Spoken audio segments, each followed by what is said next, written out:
Genesis chapter 35. Then God said to Jacob, "Go up to Bethel and settle there, and build an altar there to God, who appeared to you when you were fleeing from your brother Esau." So Jacob said to his household and to all who were with him, "Get rid of the foreign gods you have with you, and purify yourselves, and change your clothes. Then come, let us go up to Bethel, where I will build an altar to God, who answered me in the day of my distress, and who has been with me wherever I have gone." So they gave Jacob all the foreign gods they had and the rings in their ears, and Jacob buried them under the oak at Shechem.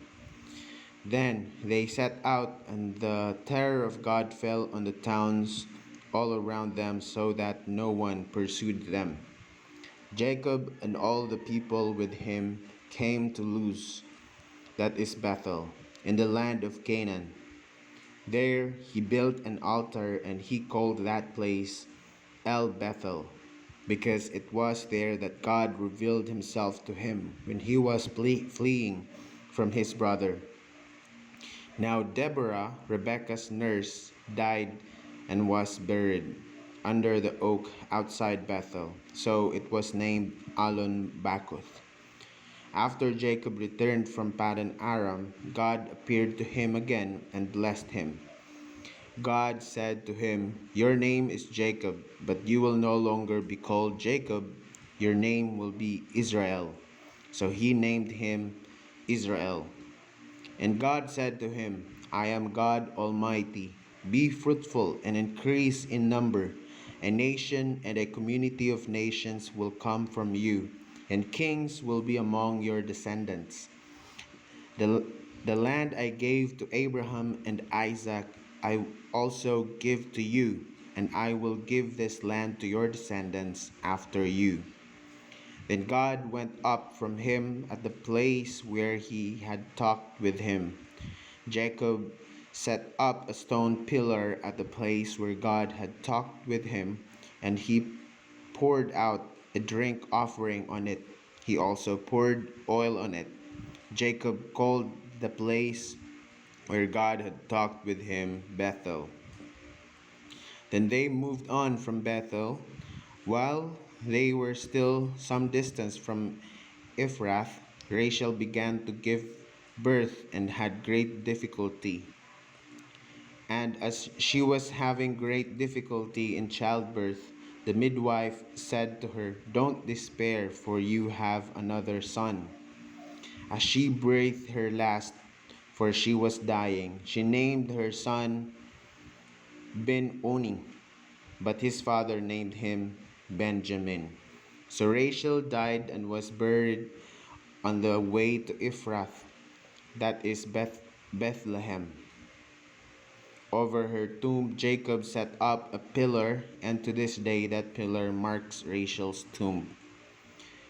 Israel moved on again and pitched his tent beyond Migdal Eder. While Israel was living in that region, Reuben went in and slept with his father's concubine Bilhah, and Israel heard of it.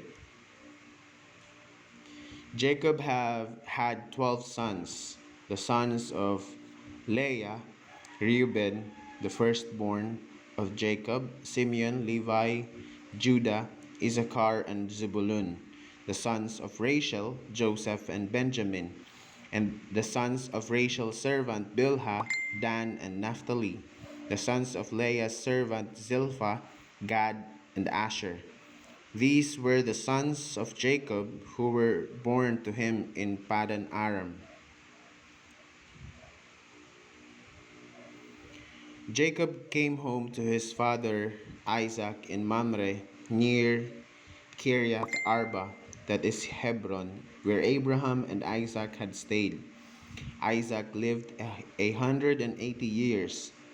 Then he breathed his last and died, and was gathered to his people, old and full of years.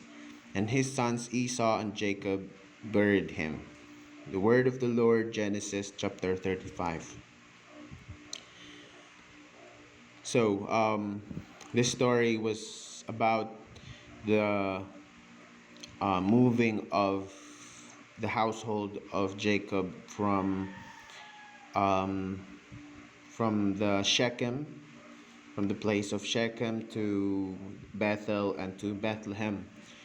So there were many things happened.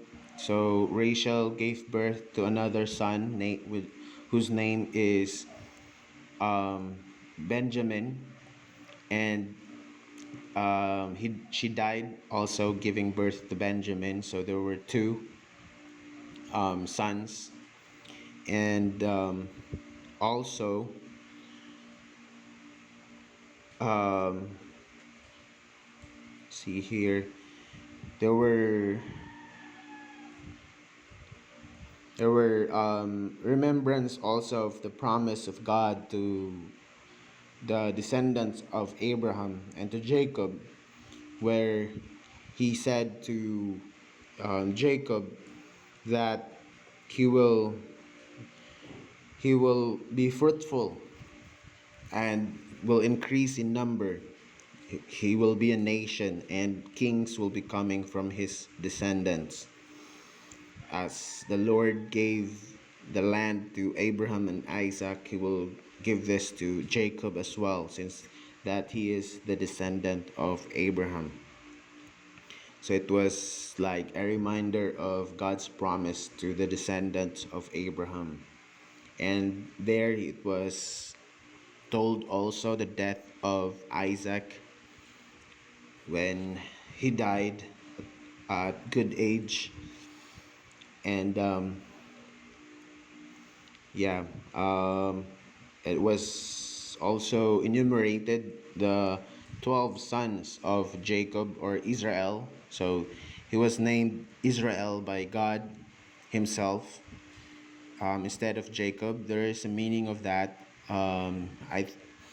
If I can remember it correctly, Jacob is like a